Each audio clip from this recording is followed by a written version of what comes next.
साक्री तालुक्यातील पश्चिम पट्ट्यात सततच्या पावसामुळे अक्कलपाडा धरण पूर्ण क्षमतेने भरले। या धरणातून सकाळच्या सुमारास पांझरा नदी पात्रात मोठ्या प्रमाणावर पाण्याचा विसर्ग सोडण्यात आला।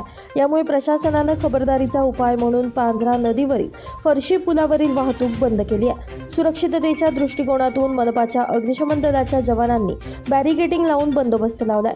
पांझरा नदी पात्रात मोठ्या प्रमाणात पाणी सोडल्यानं अनेक गणेश भक्तांनी आपल्या लाडक्या गणरायाचं विसर्जन देखील केलंय। यावेळी गणपती बाप्पा मोरया, मंगलमूर्ती मोरया आदी जयघोष करण्यात आला। अक्कलपाडा धरणातून मोठ्या प्रमाणात पाण्याचा विसर्ग सोडल्यानं पांझरा नदी किनाऱ्याच्या गावांना सतर्कतेचा इशारा प्रशासनाकडून देण्यात आला आहे। पांढरा क्षेत्रामध्ये सतत झालेल्या पावसामुळे पांढरा नदी पात्रामध्ये 9,675 क्युसेस पाणी सोडण्यात आलेलं आहे। तरी रहदारीसाठी कालिका मंदिराजवळील जो पूल आहे तो बंद करण्यात आलेला आहे।